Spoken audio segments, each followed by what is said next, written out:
today with us, I've got a very special guest, Alan Petersen, who's currently a senior management technical architect, a Salesforce technical architect with 23, oh, and puppy, 23 Salesforce certifications, and probably going to add some more by the end of the year, knowing him. He's one of the most eminent people that I know in the ecosystem that I've got the pleasure to work alongside with. In fact, I think you know this, Alan, but he's been the last interviewer for all of my interview, guess, sessions for the companies that I've worked with, like Salesforce consultancies. So in a way, he's been very influential in my career. Also, Alan has a very fun and cool background coming all the way from Trenton, Ontario, Canada, and backpacking on his motorcycle all the way down to the United States where he went to school. He's got degrees in cognitive psychology and genetics, and of course, then he went to do the same master's and also a master's in management information systems. He's gotten to get to know the internet from its earliest days, back when there were only about 100 websites available. So I'm eager to get to pick his brain on the evolution of the internet from back then until now. And of course, he's got all this Salesforce knowledge that we're gonna take from him today. So without further ado, here's Alan Petersen. How are we feeling today? I'm pretty good. How are you? Good, thank you. What's the last thing you were doing before this? Running a deployment on a project that I'm on. That's awesome. Which is what project? It's a government project. Oh, okay. So no speaking. Yeah, I'm not allowed to really talk about it. Oh, well, before we go on, what's the name of your puppy? This is Zach. I have a Oh, look dog at and three Zach. cats, Oh and my goodness. he's small and he hangs out on my desk, and he was just like in my face right now, so I put him on my lap. I feel like pets are the best for us remote workers because they keep us, like present. Okay, okay, I'll pet you. Force you to take breaks a little bit during the day, which is always And good. absolutely, yeah, important. So I'm curious, help me understand why cognitive psychology when you went to school, and how do you think that helped you, or I guess tied into your life segue into Salesforce today? So in terms of cognitive psychology, it so it was cognitive and then neuropsychology. So I was really interested in the human brain and how things work, how information is processed in the brain. Um, and it got me a start in computers because um, at the time, and probably even now, I don't know, there wasn't like software you could just go buy that would present stimuli to animals or people and then gather responses. So basically I had to write all my own stuff. So I had to write my own software. I had to build my own button boxes and the interfaces to the computers, do all the wiring and soldering and everything to collect like the responses from people. So a lot of times it would be like flashing something on the screen and then they'd have to respond with button clicks. I also worked on eye tracking software, so we'd put something on the screen and it would watch where people look out on the screen, how long they spend looking at different parts of the screen. Mm-hmm. Um, and again, none of that software exists, so you have to write your own. So I basically taught myself Pascal and C um, and started writing software because I didn't take any computer courses. That's Um, insane. and then when I started at University of Southern California for my master's degree in cognitive psychology, I was working on um, some stuff for the university libraries. Back then, web browsers didn't really exist, and information was very text-based, and so I developed a web browser that was actually running on the university library system Mm. um, that would connect to something called Gopher, which nobody knows about anymore. It was this text-based thing. It would display images and stuff. It was basically like a precursor to, Chrome or Internet Explorer or Oh, whatever. wow, wow. Um, What was it called again? my browser, I don't think I named it. It was just, Ah, Gopher browser or something Gopher. stupid. Well, the Gopher was the protocol that was used. It's like predates HTTP. Oh, oh, I Um, see, I see. And so I was always doing lots of work. And then as for my graduate program in cognitive psychology, I was doing neural networks of the brain. So again, writing computer programs to simulate the brain. We were simulating like development processes in children, and then Wow. also Alzheimer's patients, and looking at how brain damage in Alzheimer's patients could get modeled in a network model. So that's the sort of Wow. thing I was working on. So I was always doing like computer-like stuff, Right. and then there were some opportunities to start working on this new thing called the internet and web pages, and that Yeah. kind of spun off from my work on the library system stuff. So we had Um, at USC we had there was an NPR station that was associated with the university, and they produce and they still produce NPR Marketplace. So we created the first website for NPR Marketplace.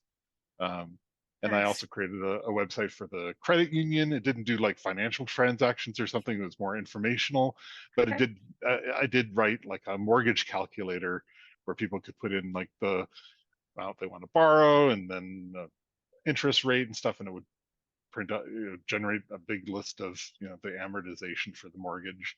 Yeah. And that was in use for like after I left, it was still like the same mortgage calculator was being used like 7 years later, which was pretty amazing. Oh my It's probably goodness. not. I haven't looked lately. It's probably not used anymore because they do all. It's like online banking is now a thing, and people Of just do that. course. Yeah, like look it on your phone and just click and do the transactions. But that's so cool. Look at that. Yeah, I actually did not mention that you had written your library system uh, site, right? So it was like a server for searching up, I'm assuming, books, or was it different? Something else? It was more information. So Information. Gopher was kind of like um, again just a precursor to the internet. So you could do a Gopher search on a particular encyclopedia entry that you're interested in, and if somebody had created a Gopher page for that somewhere on the network, it would be you'd be able to display that information. And then usually there Yeah. was like links to things like images and stuff, and so you'd click on it, you'd go to a link, and then you could get the image back. And my thing put it all together, so you saw the text and you saw the images Wow. on one page, and people thought it was like Wow. crazy. That's And now amazing. people would look at it now and be like, okay, this is kind of lame, but um, That's excellent. yeah. So from there, okay, and after I'm assuming you're coming out of college when you started consulting, or did you? At the university, I started doing consulting for the university consulting services, and I was Oh, mostly doing like Unix administration, but also helping like researchers with statistical analysis on the mainframe. So they basically create this mainframe job and submit it, and then they get results back. We did a lot of work with like analyzing census data. There's like a big census data database that was made wow. available, and so Hmm. researchers were interested in getting information from that. So I'd help them write the queries and stuff for that. That's cool. You were like, yeah, I'm just this guy from the cognitive psychology department, but Yeah. I can write that up for you, no problem. Ah, that's awesome. That's super cool. And so you started, yeah, that was your first consulting job. And out Mhm. of college, what kind of industries did you get to touch on in consulting? Because it Yeah. sounds So like you didn't go straight into Salesforce, right? You were doing other stuff. no, Salesforce existed maybe 3 or 4 years into my consulting career, but I didn't really do anything with Salesforce at that time. So I started Mm. off um, working as a Java evangelist. Basically, I was running around the country teaching people how to do stuff using Java. Java was like this brand new language, and so I was hired by Sun, which was the company that produced Java, and Wow. I would basically travel around and help people solve their problems, and teach classes and stuff for them. And then I got into the more regular consulting field, um, and usually working for various product companies. So I worked for companies that did web service governance. So they would monitor web services across an enterprise and stuff. Mm. And for those consulting jobs, I was kind of a lone gunman. So The customer would buy the software, they'd try and do something by themselves, and they'd break something, or something wouldn't work exactly how they wanted it to. So then they call up our Usually. company and say, okay, we want a consultant to come out for a week. We'll pay for a week of consulting. So I usually would fly, and usually it was, I lived in LA at the time, and usually it was on the East Coast. So I was doing like lots of cross country trips. So on Sunday, I would fly out. Monday morning, I'd arrive at the customer site. They'd describe what the problem was, and I had a week to fix it, Oh my whatever the gosh. problem was. And I'm on my Wow. own. It's Oh like wow. I gotta fix it. Sometimes they'd buy a little more, but usually it was just like a week of consulting. So by Wow. Friday, things had to be fixed. Oh, that's Um, crazy. I feel like that's and what I still picture consulting to be like that, even as a consultant. yeah, We want to fix now. but one thing that appealed to me about Salesforce consulting was the ability to work on teams with people and not just be this lone gun consultant. Mm, Um, and then also seeing projects from start to finish. So, yeah. again, I'd go in and I'd help customers install our software, but then I'd be gone and Mm, not hear from them again. I never knew, were they successful? Were they not? yeah. Or, I go in and fix a problem for them, you know, a year later, how are things going? Unless, there's some where I kept in touch with them and they Mm, would ping me occasionally, but I missed that idea of seeing a project from start to finish and seeing the success at the end. yeah. Um, and so that's what really and then being part of a team on projects and Of not just course. being alone. Yeah. And so that appealed to me about Salesforce consulting. So that's when I Mm, got into doing Salesforce consulting. Prior to that, the companies I worked for and a lot of our clients were Salesforce customers. So I had yeah. exposure to Salesforce, and I was doing it for our own Salesforce instances. I was writing like little utilities and stuff to go and retrieve Mm. data from Salesforce, and I had like a little widget that would flash on the screen when something new happened in Salesforce, that sort of thing. Oh my goodness. And then for customers, a lot of them involved integration. So again, one of the products I worked for did web service monitoring. And so it could be any systems, but a lot of times it was Salesforce on one end and some other system on another, and they wanted to monitor the traffic that's going on between the two. Mm, And so our interesting. software would basically sit in the middle part, and gather up data, and then report it into a database, and you could have dashboards and stuff and look at. Yeah. That's awesome. Can you give me some examples of systems that were being integrated with Salesforce, just so that I know what kind of, if you remember names? Um, yeah, I mean, a big one was MuleSoft. We did a lot MuleSoft. of work Wow. with MuleSoft. That was Okay. prior to Salesforce owning them. So Wow, it's I been started around. working. It's been around that Yeah, long, huh? yeah. They used to be called MuleSoft ESB because it Oh, was an okay. enterprise service bus. And yeah, our software we would implement it in there and then watch the traffic as it moved around on MuleSoft. And then the backend systems could be anything. There were lots of Oracle databases that we were monitoring. Yeah. Um, Payment systems. So you can think of anything that would be kind of on an enterprise service bus where Yeah. one application in one place needs information or needs to give information to an application that's in a different place. A lot of times it would go through that ESB. Yeah. It makes sense, actually. That gives me some historical context, I guess, on the MuleSoft. And so it sounds like you were learning about the API, how to connect with Salesforce, but Mhm. I'm assuming at that point you didn't quite understand like, what are the intricacies of the platform, right? How was that initial like jump into it for you? Was it like, oh, I'm gonna study for the admin cert, or I'm gonna do this task? How did it go for you? Yeah, so yeah, I didn't do a lot of administration other than just kind of poking around on my own. Right. Trailheads were pretty new at that point, so it was a lot of like just reading documentation, kind of going through some of the tutorials and stuff, and learning it that way. But yeah, admin was the first certification I got after I started as a Salesforce consultant. So they hired me as a consultant, a Okay. Salesforce consultant, but I had zero certifications at that point. But within a month, I got my admin cert. So That's awesome. That's super Yeah. cool.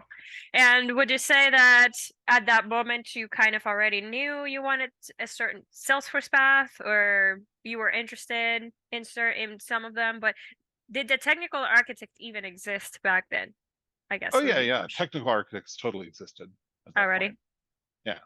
Yeah. Um, and I'd been doing technical architecture, just not on Salesforce for many years before that. So Right. a lot of the concepts just kind of transfer over to Salesforce. That's good to know. Obviously, Salesforce has a twist on how to do things, but even if you want to be a developer for Salesforce, if you have a background in C Sharp or Java or something, you can come into Salesforce, or JavaScript if you're doing a lot of front end stuff. You Yeah. can come into Salesforce and be productive pretty quickly because so much is very similar to what you already know. So Yeah. that's one thing when I do hire people, I always look at, what is their background and what kind of skills are they going to be able to transfer. And a lot of times people don't think, oh, I have Right. all these skills. And so when I do work with people, one of the things I always try and figure out is, what skills do they have that they can build on? Because that's the best way to learn is if there's something you already know and you can just kind of build on it and say, oh, okay, I get it. So, I understand how to do this. Salesforce just does it a little bit differently, but I know like 90% of it. And it's just this Exactly. 10% that I have to learn. It Yeah. feels less like starting from zero at that point because you're not really starting from zero.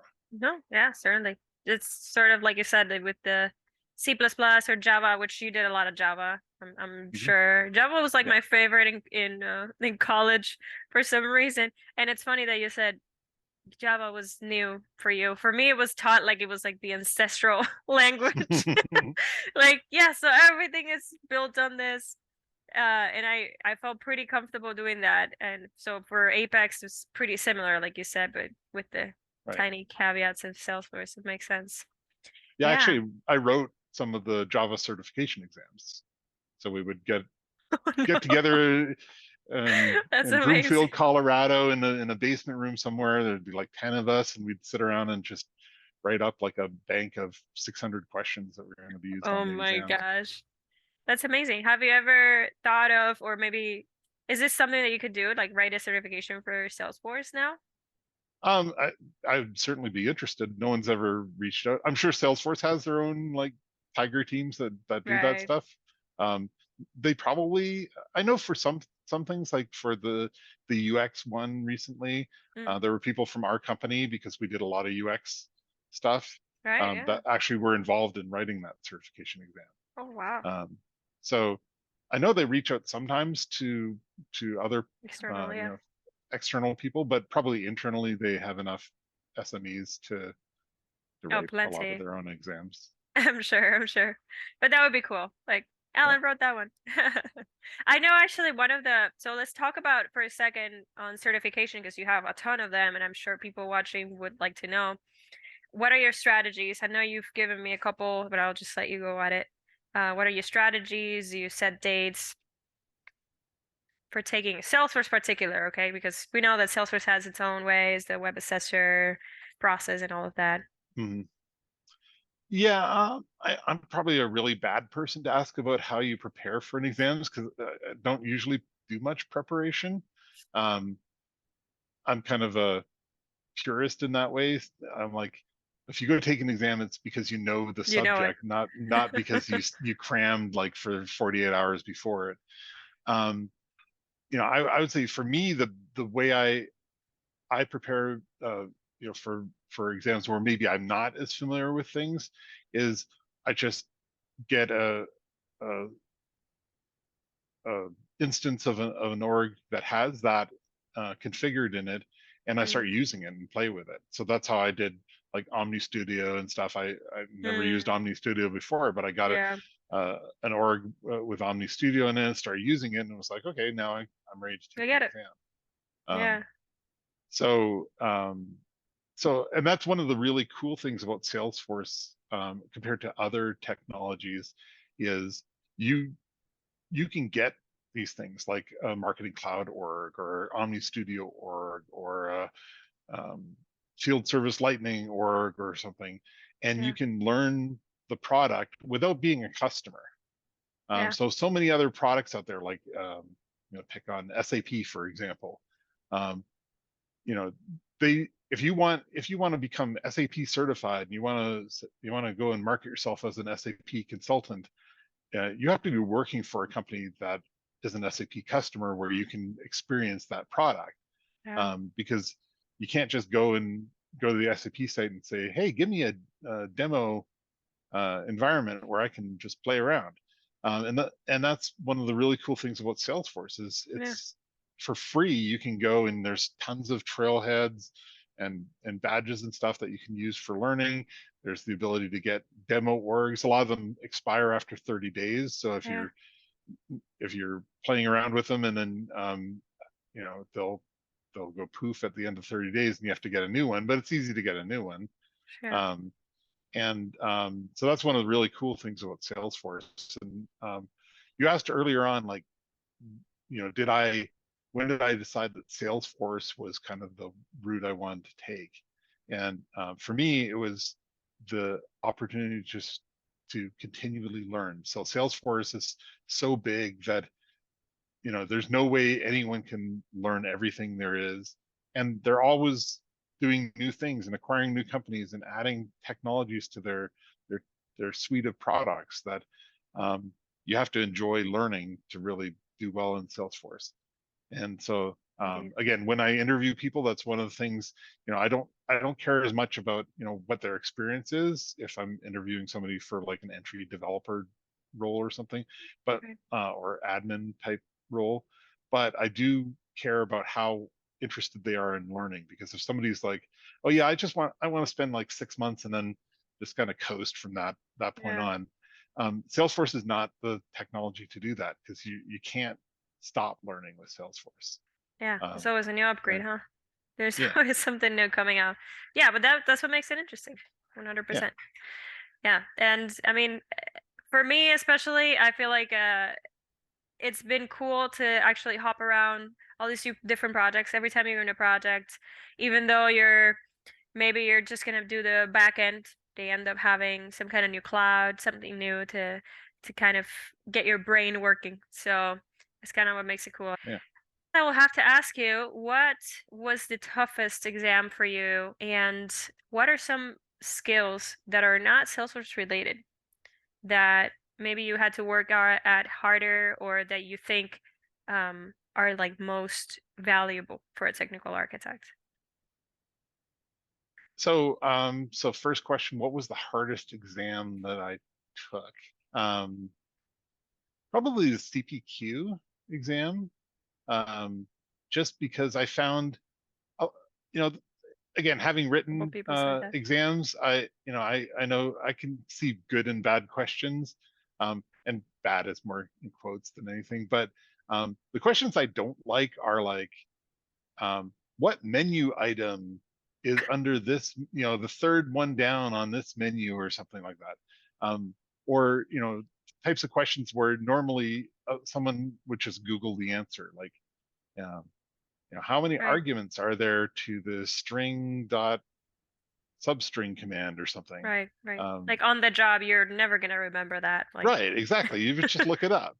And those are the uh, questions I hate. And I found that the CPQ exam had a lot of those types of questions. Um, so that's probably the one that I found hardest, just because um, I just didn't like those memorization, questions. Yeah. unnecessary memorization. Got it. And Noted then for me. every exam where territories comes up, because I've never done anything with territories, and I seem to get those questions wrong a lot. So anytime I'm doing an exam and it starts, I get like, and it won't just happen like one question. It'll be like one question. I'm like, oh shoot, territories. Then it'll be another question about territories, and then another one. I'm like, oh no, I'm going to blow this exam. So territories is another one where I just don't have the experience Oh um, my goodness. and never used them. So it's like um, I just Yeah. have a mental block when I see that on an exam. In terms of preparation for the architect exam, or architect certifications, there's two architect certifications, and there's like a series of exams that you have to go through to get them. They're more expensive. They're like twice the price of the regular exams. Um, but I actually found that they're easier than the other exams. They're easier than like Sales Cloud or Service Cloud Wow. because they're very specified. They're very narrowly. There's a very narrow topic that they're covering, like sharing and visibility. It's just sharing and visibility. They're not asking you about, opportunity teams or something like that. Well, they might Mm, ask you about they that. There's might some sharing depend. aspects to that, but probably not a good example. But they're just like really specific. So Mm, there's like sharing and visibility, and then there's the one for deployments and stuff. And so that one you have to really understand metadata and then different ways that you can do deployments. mm, So I found the architect ones, even though they're supposedly these harder exams and more mm-hmm, expensive, I found them easier actually than the regular exams, just because they were more focused in terms of what they were covering. mm, Um, and so I would say anyone who wants to prepare for becoming an architect, getting those two architect certifications is really helpful. And and to prepare for it, you really just want to get experience, because a lot of those exams um, you can't study for. There's no study guides on, force. focus on What force. is it? Focus on force, right? Yeah, Actually, there's a couple now that aren't focus on force, but yeah, even then, I think you still need the experience. So, absolutely. Yeah. like the probably one of the tougher ones is probably the identity management one. Um, now, Oh. and I didn't. I that one I walked in with zero preparation for, but I did lots of identity management in Before. previous careers and stuff. So Right. I walked in, and I basically knew all the concepts and stuff, so I was able to figure out the answers Yeah. pretty easily. But Um, that's not one that you do spoken, right? Those are all written exams. Correct. Yes. Okay. Which one's the one that you actually go in front of a Oh, that's the host of people? CTA exam. Oh, okay, okay. So That's certified that's technical not. architect. Yeah, that is not an easy exam. Um, He's like, I yeah. think I think Yeah. only like a quarter of the people pass it the first time they take it. My goodness. And it's expensive. It's like 6 grand. So Whoa. Woo, it's not woo, a woo. not a cheap one. Um, there are gateways to get to that. So it's not like just anyone can walk in the street and say, "Here's $6,000. I want to take this exam today" or something. Because it's in front of a panel. It's all scheduled like months Yeah. in advance, sometimes a year in advance. So Wow. it's something that you really have to prepare for. So Oh, wow, yeah. wow. Oh, so I see there's a difference then. Like those I was thinking this whole time that the architect exams were all hosted or they were all judged by a panel of people, but I guess not. No, no, no. Just that one. Most of those exams are just web assessor, sit Gotcha. down, 65 multiple choice questions. Yeah. So with those, because you're talking about the path, and let's get a little bit into that. There is the solution architect, and correct me if I'm wrong, and then there's a technical architect's paths, right? Right. Which one would you? I'm assuming you follow more on you fall more into the technical architect, correct? Yeah, I have both though. You have both. Yeah. So what Because would be the actually difference both between? are a prerequisite for CTA. So if you want to go to CTA, you have to get both of So those. that's your next step, of course. We're gonna see you next month on the CTA Well, exam. probably not next month, but it would be interesting to try, I think. Soon. Like a year ago, I was like, I don't want to bother. But now I'm kind of thinking it'd be interesting to try it. Yeah, absolutely. I mean, before we go into that, either way, I've seen Alan Rock presentations at Trailhead DX where he's talking about really complex stuff like functions for Salesforce. I'm pretty sure not a lot of technical architects are throwing themselves into new topics like this. So just give us a little spiel real quick about the functions, since I won't steal your explanation before we go on. Sure. Salesforce functions are a way of writing code that's going to run outside of Salesforce. And that can be, right now they support Java and JavaScript in the form of Node. And they get around some of the limitations that you have with Apex. So for example, Apex heap size is 6 megabytes in size. So if you need to process like large files or something, you can't do that within your Apex code. You can't, and lot of customers, when I'll go on a project, they'll say, "Oh, we want you to do this in the code," and we have a library, a Java library. We give you the library, and you can use it in Salesforce code. You can't do that in Apex. You can't import new libraries and stuff. But Yeah. using functions, you can. You can create your Java code that uses an external library to do something really cool. Yeah. So it basically opens up what you can do in Salesforce um, by adding on these other languages, and they actually run inside a Heroku instance. Yeah. Um, Very cool. so the Java, the code that is then just called by your Salesforce functions. And I'm assuming that's why you can bypass the limits, right? Exactly. There's still limits, but they're much higher. Right, yeah. Because to add on to that, Alan actually got into this topic because I was working on a project for Apple Claris where the customer had found that some of the images shared in their public website that was run on Salesforce actually contained the EXIF data, which gets like the person's location, personal information that they didn't want. Um, and we couldn't do anything about it because even stripping it from a script on Apex was hitting heap limits. And I remember giving up on this topic, and maybe like a month later, finding out that Alan had a solution on this on Salesforce Functions. So I think for our project, what we did was basically like alert the users, give them a notice before they shared any pictures. Mm. But we probably could have fixed it with Alan's Salesforce function. So if anybody out there has a similar issue, definitely hit him up. And I guess we'll wrap it up with the difference between that solution and technical architect. Mainly, this is a selfish question because I'm trying to decide which path I should follow. And I keep hearing a lot that solution architects are more hands-on than technical architects. Like you will probably be doing a lot more of the designing aspect. But what is your personal opinion? What do you really believe?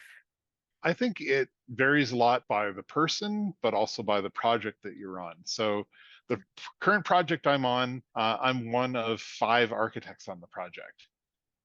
So there's a lot of uh, different people doing different things, and so I probably have a little more ability to dive in and do um, like more development and stuff like that. I'm right now I'm producing a lot of like POCs. So somebody say, "Oh, can we Nice. do X?"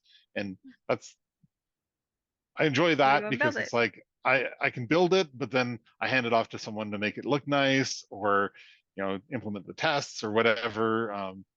So I kind of give a framework for things. That's Um, cool. and so there are some technical architects that I've worked with that really don't want to touch code. They don't want to do anything like that.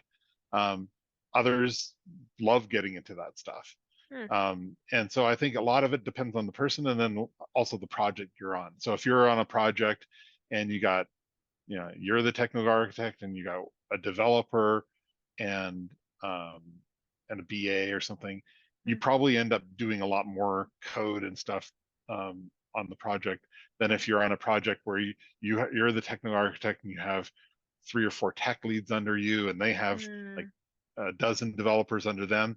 In that situation, as a tech arc, you probably would never touch code because um, Hmm. again, you're probably more uh, acting Overseeing. as part of the overall governance of the project, or you might lead code reviews where people present the code that they've developed and you critique it, but you don't actually develop a lot of your own.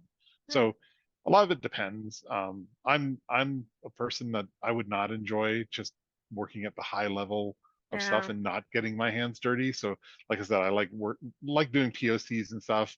A lot of times, like the functions thing that example that you had, um, my whole work in functions was inspired by that. I was like, I knew about functions and I was like looking for an interesting use case, and then yours came along. I was like, I Yeah. could do that using functions.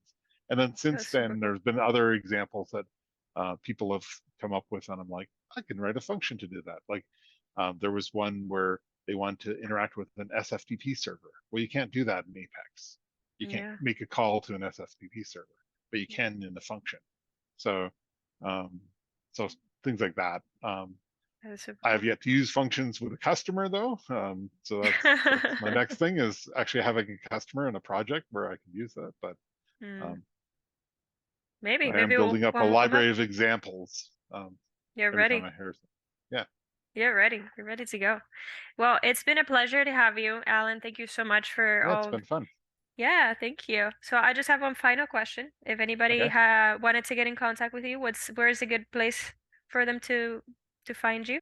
Probably my email would be the easiest, Okay. or Twitter. I guess Twitter, if somebody Yeah. wanted to. Although I don't tweet very often, it's kind of boring. I'm Az Allen on Twitter, Okay. which is easy to remember because I live in Arizona. So Az and then Allen, Alan. Oh, nice. And then my email is just um, Alan Petersen, Alan Petersen, all E's in Peterson, one L in Allen, at mac.com. So All right. All right. And LinkedIn is open as well, hopefully. yeah, LinkedIn, whatever URL, Alan Peterson. Yeah, Beautiful. one L, Yeah. one Yeah, L I and gotcha. Allen, I will all share E's those in links. Peterson. No worries. I will share those links. I gotcha. So thank you so much. And then hopefully maybe we'll have you another time later on. Yeah, Yeah. maybe for a demo of something. I'd like to Yes. build something for this. Function demos. Yeah. Or Wonderful. something else. DevOps Center. That's one thing I'm getting into right now. So Oh, yeah. yeah. That's cool. That's cool. That's cool. Well, yeah, unless you have any other final words, no, we No, can wrap it no, up. it's been fun. Awesome. Thank you so much. Okay.